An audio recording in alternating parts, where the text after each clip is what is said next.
Ya estamos nuevamente con ustedes, Jean Rodríguez, estimado suscriptor, Juan Manuel Rodríguez Peña, licenciado en licenciado en Ciencias Políticas, en Derecho, en Mediación, en Sistema Penal y maestría en Derecho Constitucional y muchísimas otras cosas más. Es de aquí, Jean es de aquí. Afortunadamente. Saludos y felicitaciones. Gracias al señor Fernando Rodríguez que nos habla por teléfono, le agradecemos su llamado. Si nosotros como ciudadanos nos damos cuenta que algún precandidato está haciendo campaña, ¿dónde podemos denunciarlo? Bueno, y aquí yo me atrevería a decir otra cosa todavía. ¿Sí? Aún a pesar de que nos equivoquemos, podemos hacerlo. Claro, sí. Cuando tú te sientas vulnerado, agredido por alguien, tienes todo el derecho de ir y obligación de ir y presentar. Tienes el derecho de que ese derecho que sientes violado se te restituya. Entonces, independientemente de que a lo mejor después te puedan hacer ver que no tienes la razón, pero al menos si lo haces te das cuenta del por qué no tienes la razón. Regresemos con un ejemplo bien clarísimo. Yo debo de creer que el señor Fernando Rodríguez ha de haber visto, como cualquiera de nosotros que andamos que vamos de vez en cuando a Colima, claro, unos super espectaculares grandísimos de precandidatos. De precandidatos, y voy a mencionarlo con toda con todo nombres y apellidos. Locho Morán, he visto espectaculares. José Luis Preciado del PAN, unos espectaculares que ya de por sí es hasta insultante el dinero que se gastan. Jean, decías tú hace un ratito, ¿sí?, que esos espectaculares tienen en la parte de abajo, y yo lo he visto, que están dedicados única y exclusivamente, ¿sí?, a los militantes de su partido. Es legal, pero no es moral. Sí, primeramente, por definir que hay un periodo de precampaña, que son procesos internos de los partidos políticos, y ese proceso de precampaña es en enero y febrero. Está bien terminado qué fechas es cuando inicia y cuando termina la precampaña, que es una contienda al interior de los partidos políticos, ¿sí?, de varios que aspiran a un mismo cargo para poder llegar como candidato a ese cargo. Entonces, cada partido político establece maneras en que va a nombrar a su candidato, y para eso se hacen las precampañas. Y lo que decíamos anteriormente, puede ser por una convención de delegados, puede ser por una asamblea general, puede ser por designación, o puede ser por una elección general a la población. Cuando es una elección, una elección que el partido la abre a la población, puede ir el mensaje dirigido a toda la población, pero se debe poner urnas en todos los lugares para que las personas vayan y puedan votar, intervenir en ese partido político para poder decidir por cuál de los que pretenden ser pueda ser. Pero hay ocasiones, pero sí se establece, en el caso de que no es una elección abierta para toda la población, sí se restringe, y la ley establece que en el caso en que no sea abierta a la población, la propaganda debe establecer, dentro de la propaganda debe de decir que ese mensaje o esa propaganda va dirigido a los militantes de ese partido político. Que es el caso de estos espectaculares. Si ustedes se fijan, una letrita ejemplo, chiquita en YouTube, que ya es muy clásico, van a ver ustedes promocionales, y se fijan en el YouTube, abajito viene mensaje dirigido a los militantes de un partido político determinado, para no decir nombres. Entonces, mediante este mensaje, de alguna manera es legal hacerlo. Ahora, tiene que ver también con lo otro, ¿no?, que decíamos, la cuestión de los valores. Es decir, aunque diga el mensaje que va dirigido para esos militantes, la realidad es que no solamente los militantes ven esa propaganda, y hay ciudadanos que están ofendidos, pero la ley así lo establece. Y aquí tenemos el conflicto entre la ley y la justicia. No siempre lo legal es lo justo. Lo ideal es que se ajuste la ley a la justicia, pero hay muchas veces que la ley no es justa. ¿Ah? No sé si me explico. el ideal es que busquemos que la ley sea lo más justa posible, pero hasta ahorita lo que está ahí es lo que la ley dice. Lo que haría falta en dado caso que esto se vea como ofensivo para la población sería cómo hacer que los diputados puedan modificar la norma, la ley, para que la ley no permita hacer esto. Los que están haciendo los partidos políticos está enmarcado dentro de la ley. No es justo, yo estoy de acuerdo, pero es legal. La búsqueda sería buscar precisamente que no sea así. Y también lo otro, tiene que ver también con cierta moralidad o cuestión de valores, porque tú sabes como precandidato que tu mensaje está llegando a la población y que estás utilizando ese resquicio que te da la ley para aprovecharte de algo. Y yo creo que el ciudadano finalmente cuando vaya a votar puede tomar una medida con respecto a esto. Pero nos vamos con la confusión. Por eso, pero el ciudadano puede decir, ¿sabes qué? Eso me parece agresivo, me parece que no estoy de acuerdo a lo que yo pienso, a mis valores, y por lo tanto yo te hago a un lado y voy con otras opciones. Lo que decimos es, el ciudadano tiene el poder de decidir, pero es necesario que lo haga de esta manera que decíamos, la responsabilidad del ciudadano de hacerlo de manera reflexionada, analizada, bien formada, esta manera de decidir para poder incidir para que este tipo de cosas no sucedan y tratar de hacer de que las leyes sean lo más justas posibles. No siempre lo legal es lo justo, esa es la realidad. Lo que hay que abonarle es a intentar que precisamente la ley vaya acorde a lo que es la justicia, ¿no? Ese es el sueño, es la aspiración. Vean, tengo dos preguntas más. ¿Sí? Cualquier persona que tenga sus derechos a salvo, sus derechos electorales a salvo, puede ser observador electoral. ¿Sí? Y esto va para toda la población, para todas aquellas personas que nos están viendo. Puede ser observador electoral y así coadyuvar a que la elección sea pues más transparente. Sí, sí. ¿Qué se necesita para ser observador electoral? Primero, ir al Instituto Nacional Electoral, por ejemplo, o al Instituto Electoral del Estado, son dos instituciones que se encargan de las elecciones, y ahí solicitan ser observadores, llenan una solicitud, deben de tomar un curso que les dan ahí sobre ir conociendo lo que es el proceso, las etapas de que se conforma, conocer sobre los derechos de los partidos políticos, las obligaciones, conocer también sobre los actores que intervienen en el proceso electoral, conocer cuál va a ser la función o los derechos que tiene como observador electoral, qué puede hacer y qué no puede hacer. Y después de esa formación, el Consejo Distrital del INE aprueba, por ejemplo, el registro y se les entrega un gafet que ya los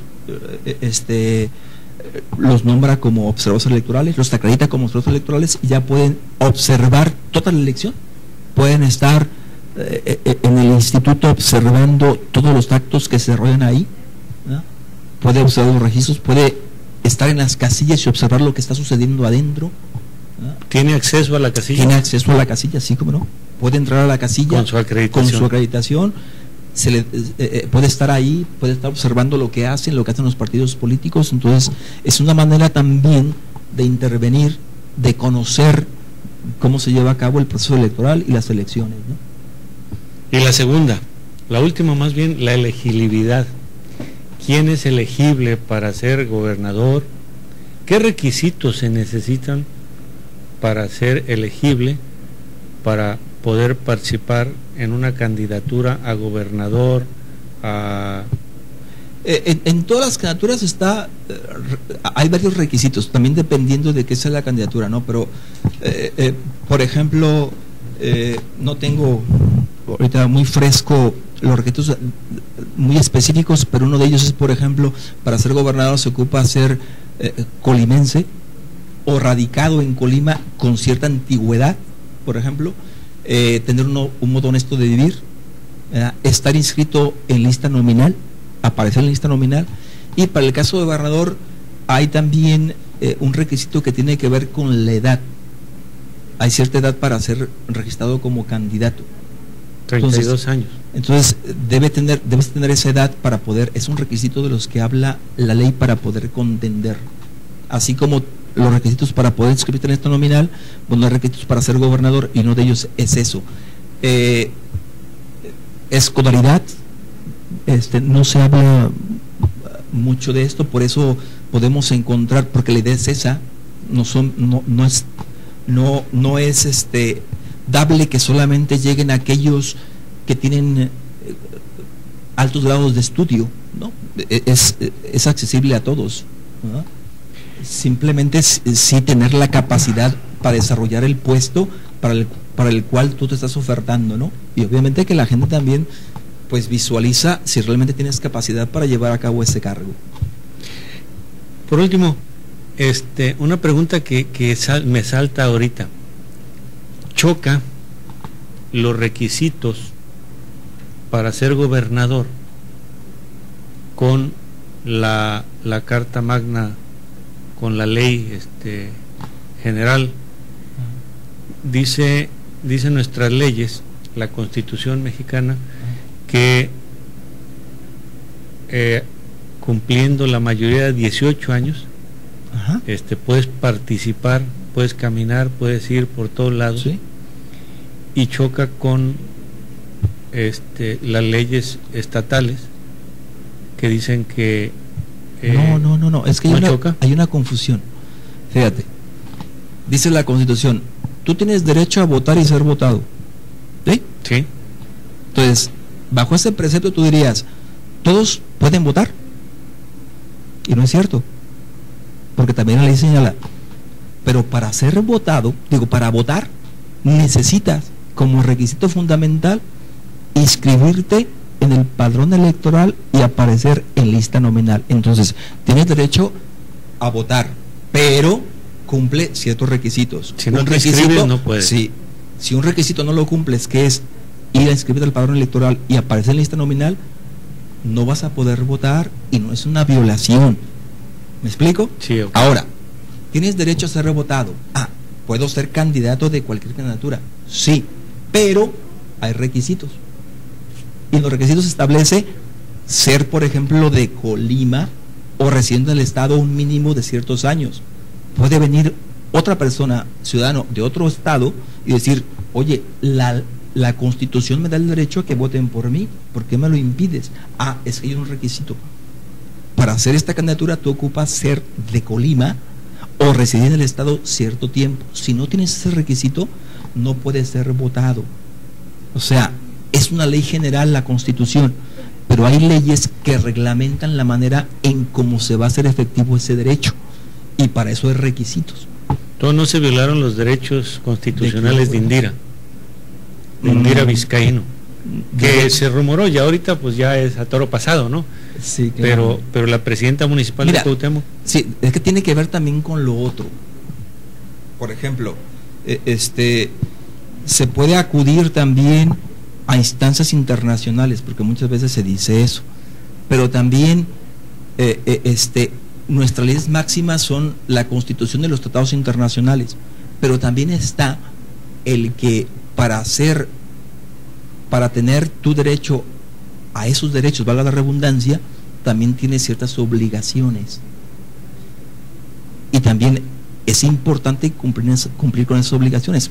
Por ejemplo, lo que te decía, si una obligación como es el registrarte en padrón electoralista nominal, si no lo haces, eso te quita el derecho de ser candidato y de votar. Y de votar. Y además la ley de Colima sí lo dice, que hay otras cosas en las cuales es de manera diferente, que es el caso también de Cuauhtémoc, y que aquí lo vieron en relación con las bodas entre personas del mismo sexo, ¿no? Que se decía, aquí la Constitución lo prohíbe, porque la Constitución dice que el matrimonio debe ser entre un varón y una mujer, pero habría que ver el contexto. En ese tiempo que se hizo la ley, el legislador iba tendiente a que es un varón y una sola mujer, no varias mujeres. Pero lo que también la ley dice, y por ejemplo la Constitución, en el artículo 133, que es que se debe respetar, y los jueces tienen el derecho de respetar la Constitución y los tratados internacionales, es que aquí, por ejemplo, en el Cuauhtémoc, lo que se hizo fue acudir a lo que se llama control de convencionalidad. Es decir, si esta ley, una ley menor, que es la Constitución de Colima, hay una ley superior, que es la Constitución, que me dice que debo respetar los tratados internacionales, y un tratado internacional me dice que sí puedo yo tener un matrimonio con una persona del mismo sexo, pues entonces yo lo que hago como juez, y que es lo que hizo la juez de Cuauhtémoc, es, yo no es que no respete la ley, sino que no aplico esa ley y aplico una norma superior, ¿verdad? Pero siempre y cuando me dé la posibilidad, el derecho de poder acudir a esa ley. Y solamente el tribunal, el tribunal, en este caso, si fuera el caso, la Corte Interamericana o los organismos internacionales podían decidir el cómo vendría, ¿no? Pero en este caso, por ejemplo, desde mi punto de vista, está plasmado en la Constitución, había entonces que bajarlo, porque entonces en este caso, cualquiera que tuviera 18 años, que estuviera en el registro, en lista nominal, pudiera ser candidato a gobernador, pero por algo son los requisitos. Entonces ahí tendríamos que ver cómo se modifica la ley y cuál es como el fundamento y el argumento para poder hacerlo, ¿no? Yo no lo estoy pensando en una persona, lo estoy pensando de manera general. Algo que agregar, se nos terminó el tiempo, Juan Manuel. Simplemente agradecer, para mí es muy grato el venir a esta que considero que es mi casa, el canal, y sobre todo pues venir a mi pueblo, ¿no? Y si de alguna manera se puede aportar algo, pues estamos a la disposición, ¿no? Juan Manuel, prácticamente no iniciamos ni siquiera el tema. Nos reunimos otra vez antes de las elecciones. Cuando gusten aquí estaremos. Ya sea en calidad oficial o en calidad de analista político. Sí, ¿de acuerdo? Gracias. De acuerdo. Bien, a todos ustedes en sus casas, pues esperamos que esto haya arrojado un poco de luz, porque la realidad es que está muy intrincado la cuestión política y la cuestión electoral, y sobre todo porque carecemos en mucho de cultura cívica respecto a este tema de la situación electoral de los partidos políticos. Vamos a continuar, yo los espero la próxima semana. Muchísimas gracias al licenciado Juan Manuel Rodríguez Peña, oriundo de aquí, que sería Jean, por haber estado con nosotros y por haber venido a alumbrarnos un poquito sobre esta cuestión. Un placer. De algo que ya viene, el 7 de junio. Vamos a continuar. Buenas tardes a todos ustedes en sus casas. Continúen con nuestra programación.